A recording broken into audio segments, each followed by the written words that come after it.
Сайн байцгаана уу? Зуны сайхан халуун өдөр та бүхэндээ мэдчилж байна. За өнөөдөр та бүхэнтэйгээ амьдралын тухай үзэл санаа буюу ваби сабигийн тухай ярих гэж байгаамаа. Японы тийм үзэл бодол гэх юм уу? Хогтхон байгаа. За тэр нь юу гэсэн үг вэ гэдгийг та нарт бас энэ интернетээс тодорхойлтыг харуулвал илүү сонирхолтой байх болов. За ваби саби бол төгс бус энгийн даруй цаг хугацааны явцад илэгдэж хуучирсан зүйлсээс амьдралын гоо сайхан дотоод амар амгаланг олж харах Японы эстетик ухаан буюу гоо зүүн ухаан гэж. За тэгэхээр юмс үзэгдлийн байгалийн төрх, төр зүрийн шин чанар, өрмөц онцлогийг хүндэтгэх амьдралын юм байна. Хоёр үгнээс бүтдэг юм байна. Ваби нь болохоор энгийн даруй цөөн гэсэн утгатай. Саби нь болохоор цаг хугацааны үлмөр илэгдэл хуучирсан байдал гэсэн утгатай юм байна. Тэгээ түүнээс гол нь мэдэрж байгаа амар тайван байдал. Тэгээ үүний цаана бол ингээд байгалийн төрх, төгс бус байдал орж ирдэг. За гоо зүүн ойлголт гэхээр чинь гоё гэж юуг тодорхойлох вэ гэсэн зүйлтэй холбоотой болчихж байгаа. За хэрвээ бидний бичигдээг хувь шиг амьдралд маань нөлөөлж идэг сонголт хийхэд түлхэж идэг гоо сайхны хугтуныг аваад үзье л та. За тухайлбал хүний царай төгс тэгшимтэй байж иж тэр хүнийг одоо гоё үзэсгэлэнтэй гэж тооцно гэх юм бол шууд би ингээд тэнцэхгүй болчихж байгаа зү тэ. Гэх мэт одоо тэгээ ялангуяа одоо энэ шүдний байдлыг аваад үзвэл би л шүдэн одоо яг жигдхэн дүүрэн ямар нэгэн зай завсаргүй дээрэс нь одоо юу гэдэг мөрөөсөрийгөө байх хэрэгтэй болчихж байгаа зү тэ.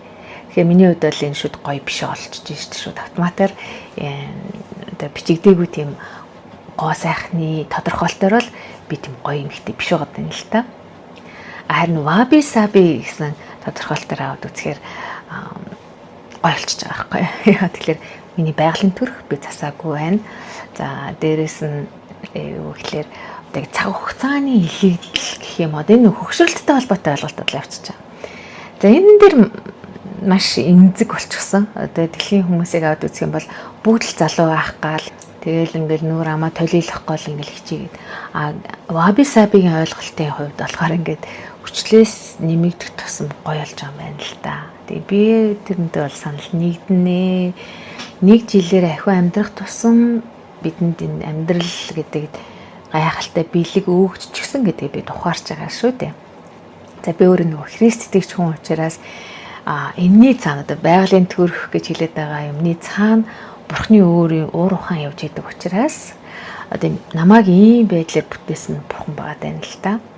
Тэгэхээр би ингээд өөрийнхөө бие махбод нүүр царайг байгаагаар нь хүлээж авч хүндэтгэлтэй талархалтай хандсанараа би Бурханд хүндэтгэл алдрыг өргөж байна гэсэн үг. Одоо жишээлбэл аль нэг дизайн хийсэн хүний хувцсыг таалаа тэр хувцаар гоёлоо гэж үзмэл тэр дизайнерт хүндэтгэл үзүүлж гин гэсэн үг шүү дээ. Яг тэрэн шиг би өөрийнхөө би одоо махбодыг яг байгаагаар нь хүлээж авахтай талархалтайгаар надад бол үнэхээр гайхамшигтай бэлэг өгжээ. Миний бие, миний царай, миний тарих оюун ухаан, миний нас бүх юм үнэхээр гайхалтай талархах бэлэг гэж би хүлээж авч байгаа. Тэгэхээр тэр хүлээж авах мөчөд тэр талархлыг мэдрэх мөчөд би маш сэтгэл хангалуун болчихдог.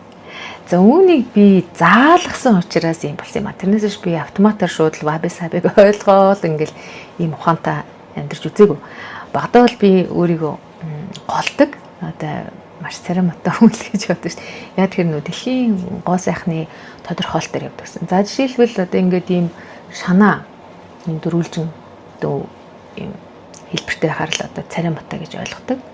Тэгээ энийг голдог байсан бол Бурхан дээр ирээд надад энэ царайг өөлөх юм алга маш талархалтай сэтгэл ханамжтай байгаа. Би хизээч одоо солонгост очиж энийг хөрөөдүүлэх тэгээ ингээд дэлхийн хүмүүсийн гоё гэж үздэг тэр зөөн хэлбэрлэл оруулах юм мессаж л хийлэхгүй надад ингээд байгаагаараа одоо байгалийн төр төрхөөрөө ажиглалтаа сайхан амьдрах нь айгүй гоё яваад байна л та.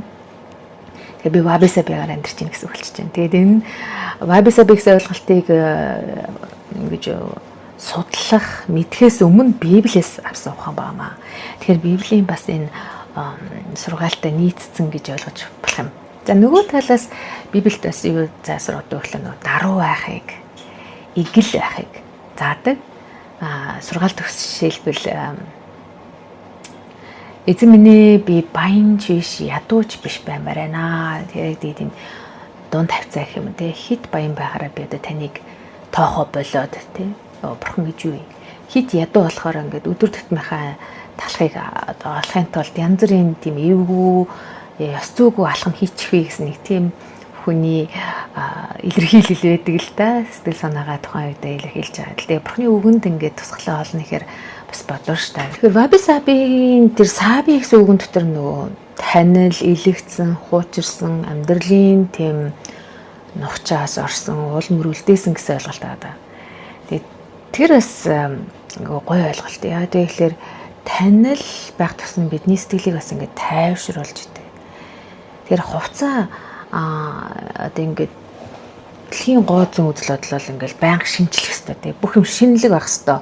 За сүүлийн мод, тренд юу вэ? Ингээл ойр ойрхон шинжлээл, маш ихээр худалдаж аваад, хэрэгэлсэн хэрэглээг хаяал ингэснээр ялангуяа одоо энэ фэшн хувцсны салбарын хог хаягдал бол хэмжээ хязгааргүй болж штэ.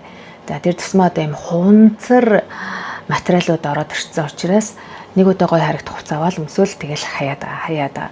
Тэр нь өөрөө маш ээлгүй дэлхийд их хортой үзэгдэл учраас ер нь бол ийм хуучин юм хайрлах, гамнах зөв зөвхөстэй байдлаар хуцаа өмсөх арчаатай байх хэрэг чухал. Миний хувьд болохоор яг сонгодог загвар илүү сонгодог гэх юм уу. Тэгэхээр нэг ажлаасаа шалтгаалсан ажил дээр угаасаа сонгодог хувцлалт байх ёстойсэн. Тийм болохоор одоо залуугаасаа л хортогоосоо л тийм байдлаар хуслаад сурчгаар чинь хүн чинь бас яг тийм төлөвштэй юм байна. Яг тухайн үед нэг джинс өмсөхөөсэй гэсэн тийм хүсэл төрдөг байсан шүү. Ингээ джинс хориод ах тусам гээд джинс өмсөх юмсан. Одоо тэгээ джинс өмсдөг болсон. За тэгээд wabi нь болохоор энгийн даруй учраас минималист үзэл бодолтой илүү нийц гэж ойлгож болох юм тийм. Тэгэхээр минималист байх уу, максималист байх уу гэдэг дээр бол тийм зөв буруу гэсэн ойлголт байхгүй. Яа тэгээд дэлхийг аваад үзэх юм бол бурхны бүтээсэн байдлыг аваад үзэх юм бол маш олон янз бүр. Ер нь бол би максималист гэж хэлэх гээд байна л дээ. Бурхны тэр гоо зүүн ойлголт нь тэгсэн ирнэ бүхэн өөрөө бас их даруухан штэ. Тэгээ өөрөө ингээ хүн болж ирэхтэй нэг мужаан болдог ч юм уу. За одоо учиргүй мундаг эмнэлэгт төрж өсвөр бодруулаагүй штэ. Малын сарвчин төрдөг ч юм уу. Тиймэрхүү сонголтуудыг хийцэн байгаа нь бас ингээ wabi sabiтэй төстэй сонголтууд байна да. За тэндээс юу харагдж байна вэ гэхээр тийм бид нар ингээд минималист, максималист гэсэн ийм хоёр туйлын дунд ингээ хаана очиж бидний тэр сонголтууд зогсгоо тий. Заримдаас ингээ савлж болно ингээл бүх юм нь минималист байх тусам гоё юм шиг. Заримдаа болохоор нэг мөнгө оруулчмаар юм шиг. Тиймэрхүү байдалтай. За тэгэхээр энэ бүх зүйл ингээд нөлөөлт юм байна л да. Яаж хувцлах уу, яаж би явж явах уу? Яг нөлөөлж байгаа гэсэндээ миний одоо зөвлөгөө юу вэ гэвэл за гадна талын хэлбэр бүгдээрээ бусдыгаа бодоо, тэ өөрийгөө бодоод эвтэйхэн аятайхан байх гэж үзье. Тэр нь зүйтэй болоо тий. Гэхдээ тэрнээс илүү чухал нь бидний дотоод мөн чанар хүн маань байгаа. Тэгэхээр энэ дотоод мөн чанараа бид хөгжүүлэх тэр хүн маань сайн хүн байж тийм үү. Одоо хором муу юм сандаггүй, хүнийг хорлдоггүй, одоо ховж ив яриад хүн муулаад тэрнээсээ таашаал аваад байх чинь маш муухай дээ. Тийм биш байвал тий. Ёс зүйтэй байвал бас зүгээр нь штэ. Тэгэхээр нөө дотоод хүнээ хөгжүүлж тэр хүнээ хэрэг алдаа гарах юм бол засаж залруулж бас ойлгох гэж хичээх. Өөрөө өөртөө бас юм харилцаатай байх нь аюул чухал гэж бодож байна л да. Тэгвэл би өмнө нь бол ер нь л сонголт багтаа өссөн гэхүү. Тэгээ өөрийгөө нэг ингэж ойлгох гэж хичээдэггүй. Тэр бүр өөрийгөө юунд дуртай гэдгийг ээж нэг тэгж анхаардаггүй. Ийм хааш яаш хандлагатай байжгаад отоо жоохон мэдрэмжтэй болж эхэлж байна гэх юм уу. За тэгээ хувцлалтантай анхаарад бас өөрийнхөө дуртай өнгөнүүдэд бодоод за би юунд ер нь дуртай юм бэ гэд. Тэгээд за яг эхлээд нүд амраадаг учраас би ногоон гэж бодоод явааддаг байсан юм. Сүүлийн үед болохоор яг хувцлалтан дээр аваад үзэх юм бол надад таалагддаг өнгө бол ягаан за ногоон бас байгаа. Тэгээд цэнгэр юм бэлээ. Хөхөс ахуулаад цэнгэр хүртэл ингээ өнгөнүүд таалагддаг юм байна. Тэгээд тэрийг ингээд нээгээд гой санагцсан. За тэгээд шар өнгөндөөс дуртай болж эхэлж байгаа. Шар их тийм баяр хөөртэй гой өнгө штэ яс. Шар өнгө. Тэгээд эмэгтэйчүүдийн дундаас нэг өмсгөмгөө болчлаа гэдэг асуудал байдаг. За тэр асуудлыг шийдэх арга бас байна. Тэгээд миний хувьд болохоор хувцас анхаардаг болсноос хойш ер нь ингээд яагаад би энэ хувцсыг авсан бол яагаад тухайд надад таалагдсан бол гэд өөр дээрээ судалгаа хийж ажиглалт ингээ хийхээр ихэнх тохиолдолд тэр дэлгүүр хийсэж хувцас сонгож байгаа үйл явц. За тэр нь цахимаарч байж болно, эсвэл бээрэж болно. Тэр үйл явц нь өөрөө надад стресс тайлах, тайвшруулах үйлчлэгээ үзүүлээд байх юм бол би ингээл яваал худалдаж аваал.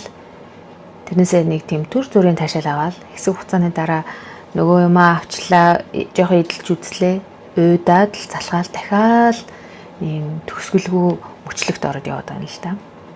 Тэр нь тийм сайн зүйл бас биш юм байна.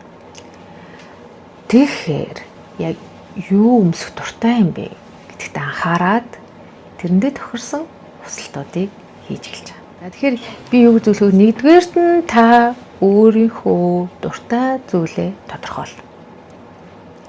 Тэгээ болж игэл дуртай хувцас худалдаж авч өмсөрэй. Яа тэгэхээр дургуйч гэсэндээ одоо шахаанд ороод ч юм уу тий. Яана бүгдээрээ ийм өргөн өмд өмсөд амж юм. Би бас нэг өргөн өмд аваад өмсөхгүй бол болохгүй юм шиг байна гэж тэгж битгий аваарай. Бодоод яг танд таалагдж байгаа зүйлээ. Заавал тэр мод дах шаардлага тухайлбал юм байдлаар явах нь шүү дээ. Өргөн өмднүүд бол надад бол таалагддаг учраас би бас нэлээд хэдэн өмдөл авцсан баа. Гэхдээ ерөнхийдөө нэм шулуун загвар таалагддаг. Тэгэхээр үндсэн өмднүүд маань бол шулуун загвартай. За хоёрдугаарт нь болохоор өнгөн дээр бас анхаараарай. Би юу анзаарсан бэ гэхээр нөгөө ажлын шугамар хуцалж байгаа тохиолдол аль болохоор тийм даруй нүдэнд ингэж тусахгүй байх чухал. Тийм учраас ийм хар цагаан, бор, саар л гэсэн өнгөнүүдээр хуцалдаг гэжээ. За тэгжээтэл чи ийм залуу хүн байж ээж те яасан удахтай хуцалт юм би гой хөнгө нэмээч гэд зөвлөгөөс өгчээсэн хүмүүс би. Тэгээ тэр үед нь ингээд дагаад бах хөнгө авчлаа. Тэгсэн чинь дараа нь тэрийг өмсөх газар ч байхгүй, яаж өмсгөөч мэдэхгүй тэгэл явчт юм. Тийм болохоор би өнгөн дээр бас та нар анхаараараа. Тэгээ нэгэнтээ авцсан байгаа бол бодож байгаад бас тэр өнгийг өмсөж болно. За тухайлбал би яг тод өнгөтэй хувцас өнөдөр өмссөн байгаа шүү дээ. Надад энэ өнгө таалагддсан байна. Тэрийг бас ойлгосон. Тэгээд ийм халуун өдөр бол би баяр хөөртэйгээр өмсчихдээ. Тэгээд энэ дээрөөсөө санаа зовж яана би ингээд явьягаан юм өмсөөл одоо явьягаан хүн явж ийн гэсэн тийм айцал байхгүй. Тэгээд энэ өнгөний хувьд болохоор хэрэг та айгаад ч юм уу болгоомжлоод ч юм өнгө нэмж чадахгүй байгаа бол манай үндэсний хувцас их гоё өнгөлөг штэ. Монголчууд ер нь өнгөн дуртай хүмүүс. Тэр үндэсний хувцасаар гангарахтаа бас тийм тод өнгө сонгож болно.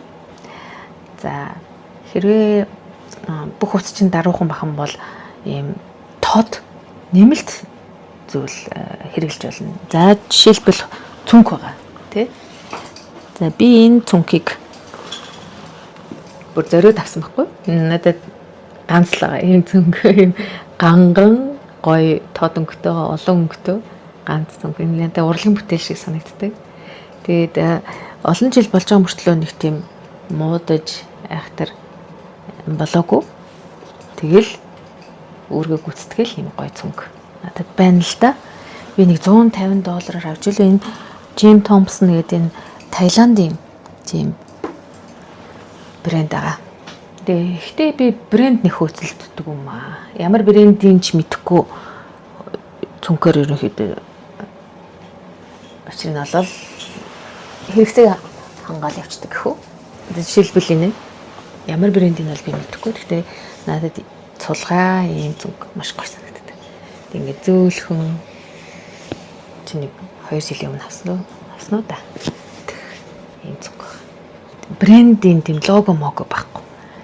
Тэр нь таалагдсан. Энэ бас нөгөө Wabi Sabi даруухан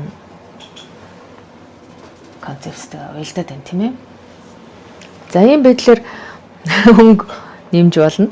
За гутлаар бас өнгө нэмж болно. Харин арай эрсдэл багтаа сонголт бол оймсор өнгө нэмжээс болно. Гинт часээсэн өнгө л жоохон цохоогаал явж идэг гэж болно шүү дээ. Яагаад болохгүй гэж. Ийм байдлаар өнгө нэмэр за алчуур байна. Хүзүүний алчуур тэрийг бас цүнхэндээ зүүж болно. Эсвэл ингээд ийм бүс шиг бүсэлж болно. Алчуурыг бол янз бүрийн байдлаар хэрэглэж болно. Эсвэл зүгээр ингээд мөрөн дээрээ ингээд унжуулчих болж байгаа юм. Ийм байдлаар өөрийнхөө хувцлалтандаа өнгө нэмж болно. За нөгөө Coco Chanel-ийн зөвлөгөө байгаа штэ. Тэр хүн бол яг гарч явж байхдаа нэг зүйлээ тайлж тавиараа гэж хэлсэн. Өөрөөр хэлбэл бид нар хэтрүүлчих гэдэг хэлж ийн л та. Тухайлбал би сая ингээд бичлэг эхлэхийн өмнө энэ хүзүүнийхээ зүсгэлийг тайлсан байхгүй яа. Тэгэхээр тэр миний эмэг нилээд уурт нилээн тийм дэх юм өөрмөцөх юм уу? Харалтцсан зүйл ааш. Тэгэхээр дээрэс нь дахиад овоолсон юм. Энд ч бас нэг ийм зүсгэл байгаа даа. Тэгэхээр чиний олон юм ингэж овоолж хаашаач одоо хармаар юмгээ гайхахаар бүр ингэж нүд гэлвсэн тийм байгаад хэрэггүй.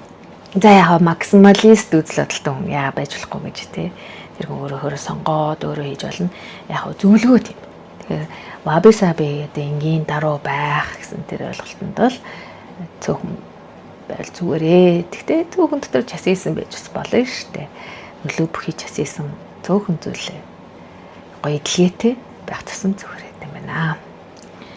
За тэр нөгөө идэлгээ гэдэг дээр бас ингээд имхэрсэн хэмхэрсэн тэндээ зохигдсон байх тусмаа бид нар ингээд одоо муудчлаа. Онцгой болчлоо. Одоо энийгээ солио шинэ юм авъя гэдэг. Тэр нь заавал тэгэх шаардлагагүй юм байна. Яагаад вэ гэхээр би туртаадаа эдэлсэн. Тэгээ тухайн үедээ яаж яваад юу болсон мэдж байгаа шүү дээ. Тэгэл тэрийг баяр хөөртэйгээр хэрэглэнэ. За сайхан авсан жил болж байгаа нэг гутлаагаа надаа хоншоор нь ингээд зохигдоо. Уг нь цайвар цагаан өнгийн ийм хөнгөтэй готлсон байхгүй юу? Тэгсэн чинь хоншоор нь ингээд шамраад сарл өнгөтэй болчлоо. Тэгээ бороо мооронд норох юм бол нөгөөх нь тийм хардуу сарл болж. Тэг би тэрийг эхэндээ яана одоо энэ муудчлаа, одоо онцгой болчлаа энэ гутлыг одоо солих хэрэгтэй юм байна гэж бодож ирсэн аа. Одоо л ерөөсөө Wabi Sabi болцсон. Өөрөөр хэлбэл за яах вэ ингээ би шамарчиж одоо тэгээд юм хүм өшгөлөөл явж идэг жоохон тийм явдал маань нэг тиймэрхүү эмхтэй юм байна. Тэгээд тэр юмсч байгаа. Тэг өмсөхдөө би ерөөсөө ичээд яана би шамарсан гутал өмсөж байгаа шүү дээ. Энийг тэр юм боддгоо. За тэгээд дуустал өмсөж байгаа л хаяадөө. Тэгээд юм шинэвтер шахам гутлыг хаяад яах юм бэ? Ганц хоёр жоохон илэгдэл орчхоор тэгэл бодоод ан. За яг тэгхэн бол яана юм муухай хуучин онцгой юм өмсөөл яасан сони юм бэ гэж бодож болох юм тий. Одоо гутлаач ирээл нүд нь илэгдсэн яасан мухаалцсан юм бирчсэн. Өөстө хүгүй юм явж ийлээ гэл хүн муулах үе гэсэн тийм айдас монголчуудад байдаг аа. За тэгвэл одоо бодъё л да хүний үзэл бодлын тэр шүүхээр бид нэр өөрсдөө оруулаад тэр хүмүүс яаж хандах вэ гэдгийг төсөөлөөд ингээд өөрсдөө шүүгд идэг. За энэ үйл явцаа бүгдээ эргээд нэг харчээ. За бид өөрийнхөө шүүлтэнд нэг төр ордог те. Тэр хамгийн чухал шүүлт гэж би бодож байна. Айгу өөрөө өөр дээрээ үнэлгээ хийгээд өөрөө өөр дээрээ дүгнэлт гаргаад сонголтоо хийх нь маш чухал байгаа. За тэгж идэл хүмүүс юм хэлвэл бас яах вэ? Тусгаж болно шүү дээ. Заавал тэр хүмүүсийг хөндөж одоо дургуслын төрүүлээл өдөөн хатгаад авах шаардлагагүй. Хэрвээ гингүү зүйл ах юм бол яага болохгүй гэж тийм ээ. За тэгэхээр та нартай би өнөөдөр wabi sabiгийн тухай ярьлаа. Тэгээ wabi sabi маань бидний амьдралын маш олон шийдвэр гаргалтанд нөлөөлж идэм байна. За тухайлбал бид ямар байшинд амьдрах уу, ямар тавилгатай байх уу, ямар хувцас өмсөх үү, за нүүр амаа яаж одоо будаж, яаж цэвэрлэж, зэгцэлж авч явах уу гэх мэтлэн тийм зүйл бас нөлөөлж идэм байна л да. Тэгэхээр яг wabi sabiгийн үндсэн тэр хувтгууныг ойлгоод хүлээж аваад амьдралдаа хэрэгжүүлж байгаа бол бас даваа тал бий болгох юм байна. Тухайлбал одоо сонголт хийхдээ бид байгальдаа ч ээлтэй, өөрийнхөө санхүү мөнгө төрөвчөндөө ч ээлтэй, игэл даруу гэхдээ өөрт таалагдсан ая тухтай байдлаар сонголтуудаа хийж болох юм байна. За дээрэс нь одоо нөгөө өмсөх хувцсгүй гэсэн тийм зовлонгүй байх боломжтой. Яагаад вэ гэхлээр би өөрийнхөө сонирхол, өөрийнхөө хүслийг илүү сайн ойлгож мэдэх тусмаа би сонголтуудад илүү сэтгэл хангалуун болно. Хэрвээ өөр хүмүүсээр өдөрдүүлээд байх юм бол би өөрийнхөө хүсээгүй сонголтыг хийх аюул байна. Тэгээд тэхгүй байх юм бол амар байна. За дээрэс нь ингээд за сонголт маань хожим тэгээ гологдож болно. Өөрт маань ч гологдож болно. Тэгтэл юуны улмаас би юм сонголтыг хийсэн бэлээ гэж таад үзээ л та. Тэгэхээр чинь бас сайн зүйлийн төлөө сонгосон байгаа бол төвчж бас болно. За тэр хувцлалтан дээр тэр брэнд сонголтын дээр тэр бас ингээд төвчих, бие барих бас тэгээ бодож болно. Ер нь бол wabi sabi бол тийм тайван, амгалан, за цаг хугацаа өнгөрдөг, уул мөр ингээд үлднэ. За та хөгшөрнөө, үрчийнэ, тэглээгээд муухай болж байгаа юм биш шүү. Гэдэг ойлголтой. Дээрэс нь ингээ байгалийн төрхөөрөө байх тусам гоё штэ. Wabi sabiгийн дагуу бол байгаа юмдаа сэтгэл хангалуун, игэл даруу байх. За цаг хугацаа илэгдэх, тэр уул мөр үлдэхэд бас гоё сайхан гэж хүлээж авах. Ийм одоо бараг сургаалыг цогцлоосон ойлголт юм байна. Тэгэхээр wabi sabiгаар амьдрал зүгээр юм болов уу гэж бодож байна. Гэхдээ би өөрийгөө цэвэр минималист гэж хэлэхгүй.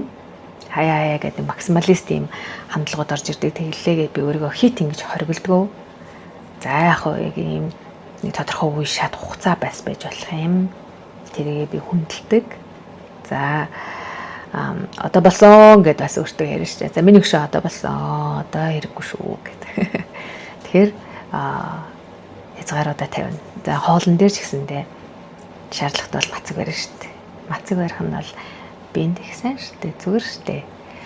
Тэгээд бие барих тусам зүгээр гэж би бодож байна. Тэгээ нас явах тусам хоол ингэж шунан хүсэж, тэмүүлж, гой сайхныг шилж идэж тарга нэмээд өвчний үүрэл болоод ах шиг байлаа шүү дээ. Тийм болохоор болгоомжтой хандаад аль болохоор эрүүл сайхан хооллоод тэгтээ хаяа гой амттай идмэр байл идээд тийм гой хоол идмэр байл идээд өөртөө ингэж зөвшөөрөд тэгтээ хэмжээ хязгаартай байх нь зүйтэй болов уу. Тэгэхээр хоолн дээр ч гэсэндээ wabi sabi гэсэн ойлголт орж ирж болох юм байна л та. За ийм байдлаар өөрийнхөө ойлгосон хэмжээнд та нартай хуваалцъя. Та нартаас хэрэгтэй зүйлээсэн болов уу гэж найдаж байна. Баярлалаа.